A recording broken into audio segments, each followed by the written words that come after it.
Greetings, royal family, and welcome to another message by the Honorable Yahweh Beit Nun Sophie Yahweh. Now, royal family, this message was taught many years ago by the Honorable Yahweh and is being presented to you today by Yahweh's royal priesthood. Remember to like, share, and subscribe to our channel. Visit us at Yahweh's royal priesthood, www.yahweh144000.com. And also, royal family, join us at the University of Yahweh, where classes are designed for the Godhead. Visit us at www.universityofyahweh.org. Also, royal family, listen to our weekly podcasts by the University of Yahweh, found on most podcast platforms. We look forward to you being there as well. Enjoy, royal family.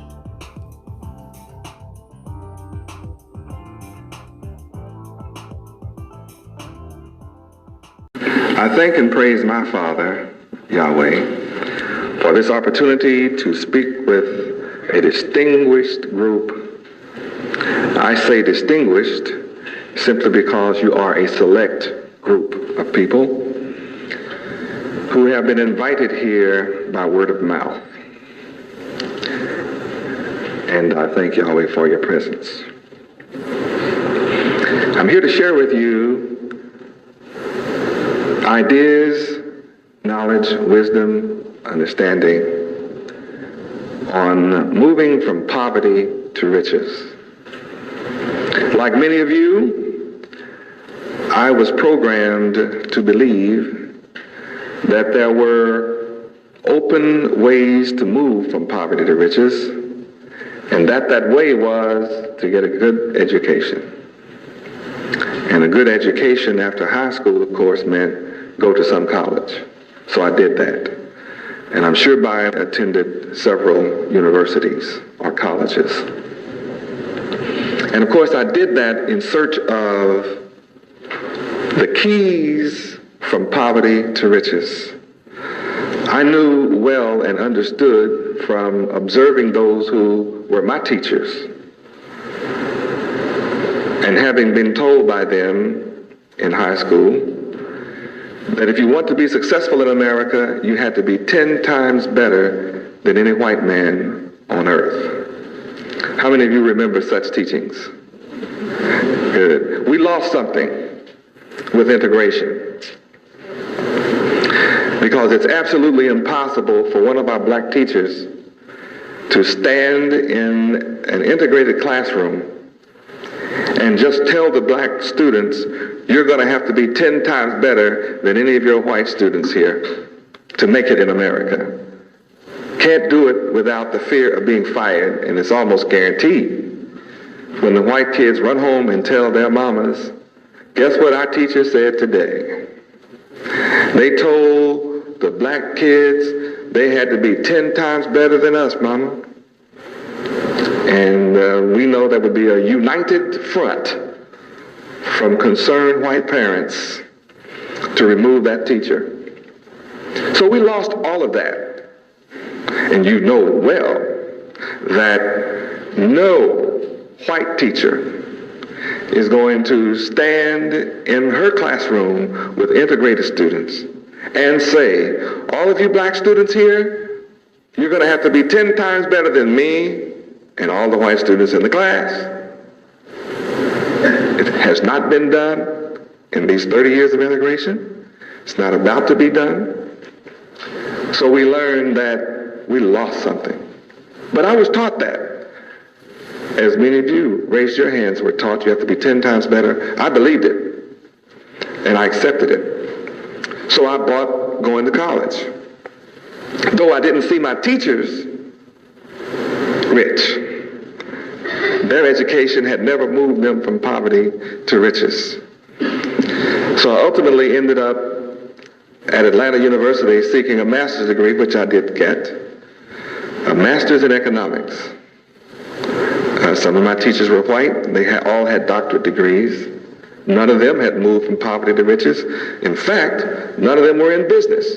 They weren't practicing the economics that they were teaching me and the other students. None of their students had moved from poverty to riches, and none of us were taught in economics and business classes how to open a business, how to run a successful business.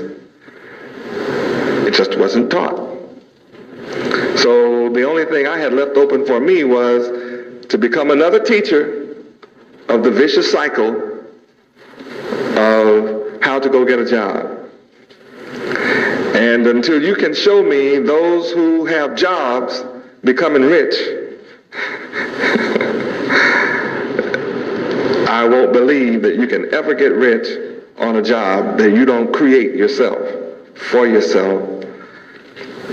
And unfortunately, we as a people are not taught corporate structure. Though we go and work for a corporation, we don't really learn how to use those keys we learn to lift up our community, employ our unemployed, and bring about independence and self-sufficiency within our communities. So after having gone on that odyssey and having matriculated at some of the best colleges and universities in this country, none of it worked until I met a man. And the man that I met taught me how to take nothing and make something. How to take no money and build a $100 million empire, and I've only begun. If you think I'm happy and satisfied, I'm not. You ever heard you make $1 million, you should be satisfied? That won't buy a decent home today. $1 million. That's just enough to make you jealous of the fellow who has a $5 million house. Maybe you say you wouldn't be jealous. Well, you're not made of what I'm made of. Because $100 million today still is chump change in what the world is producing. With inflation, recession, all that you make is taken away from you. And what good is it for an individual singularly to make this money and do nothing for the rest of our people? So I met a man who taught me how to do it, and he placed me under an obligation to teach and share the principles that he taught and shared with me, with the rest of my people. First, to the so-called black men of America, first. After I raise you up, then I'm obligated to teach the rest of the world. And it becomes our general collective responsibility to raise up the rest of the nations on the earth. By now you are asking, who did I meet? The man's name is Yahweh. That's who I met. And he's responsible for raising me from a dead level, perpendicular to the planet. That meant 90 degrees of knowledge instantaneously. And through his teachings and revelations, I'll now hold 360 degrees of wisdom, knowledge, and understanding. And I'm looking for a peculiar people, a particular people, those who are still searching for the great light, not simply searching for light. Those who are still searching for light may need to remain where you are until you gain enough wisdom, knowledge, and understanding to seek the great light.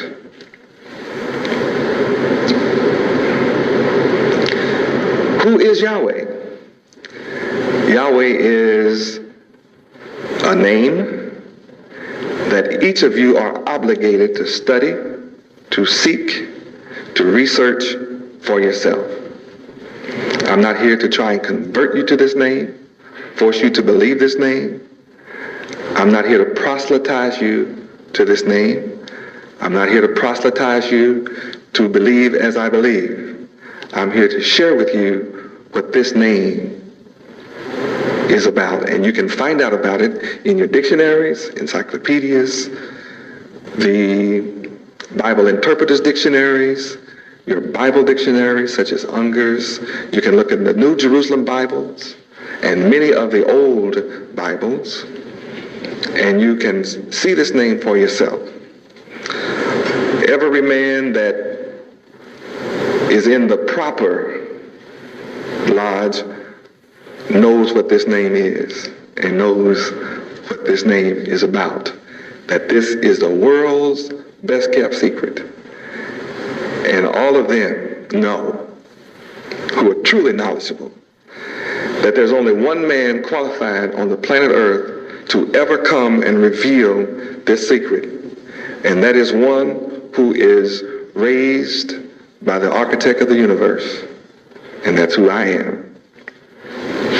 Yahweh is the one who created the heavens and the earth. I'm his son. I come in his name.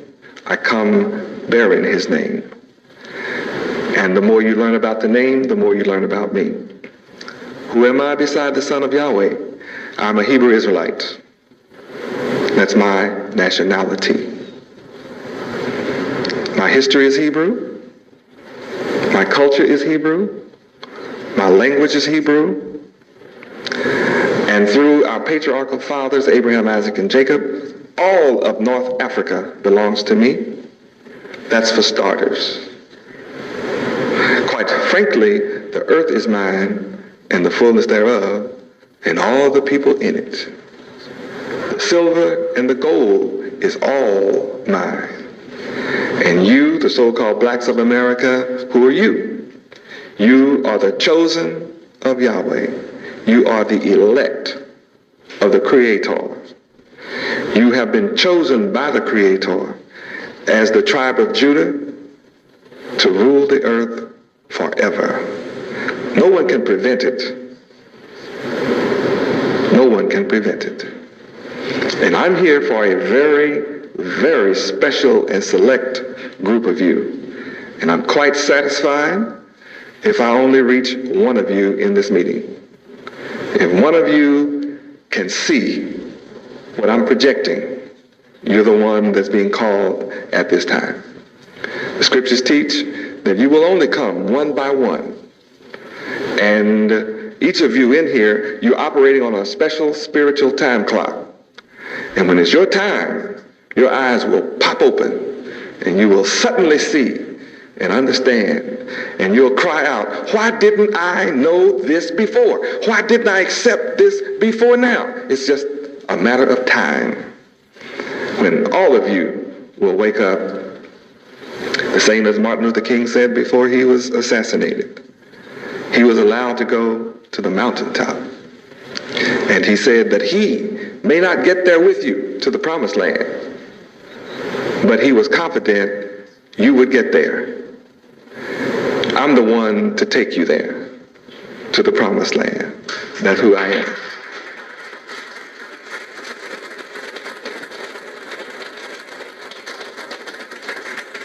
Praise Yahweh. I have a very complex job, and that is I'm speaking to three people simultaneously in this room, and I'm conscious of it.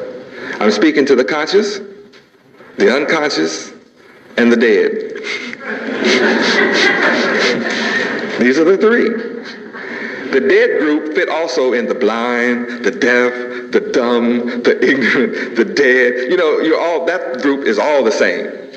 And I'm happy that not all of you fit that category, or I really feel like I have a super complex problem that might be difficult to overcome in one night. But that group is here. And that group, the dead group, they don't particularly hear or see what I'm saying. They might feel vibrations. The nature of the dead is you have to move them wherever they go. Whether in a coffin or in the cooling room or whatever, they're just there. They don't know cold or hot, light or dark. That's the way it is. Now the unconscious. Some of you fit the unconscious state. Now the unconscious group are those who hear me. They can't see me, but they hear me. That's the nature of the unconscious. If you wake them up and say, let's have a conversation, unconscious people just don't have conversations. They lay there, they look like they're dead. Sometimes they're in a coma, and they can respond to stimuli.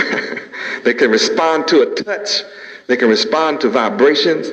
And usually most of our so-called leaders and most of our false leaders speak to the unconscious. And these are the ones you can get all emotional and all hyped up, get them all fired up. You can draw 20,000 of the unconscious out and charge them $10 a piece and leave with a couple $100,000 in your pocket. And they'll be all hanging from the rafters in excitement about what is happening to them and what's coming down and how horrible the white man is and what he's doing and going to do. And you get all excited, and before this, these kind of people come to town, nothing was going on for you. And when they come to town, nothing is going on for you. When they leave town, you end up doing nothing, but you minus $10. And you wait for the next day of excitement. Now, the conscious people are not taken in by any of this. They are looking for a divine program that only the Creator could bring forth, and they're not only going to hear it, they're going to see it. And these are the ones who will step forward to make a difference at this time.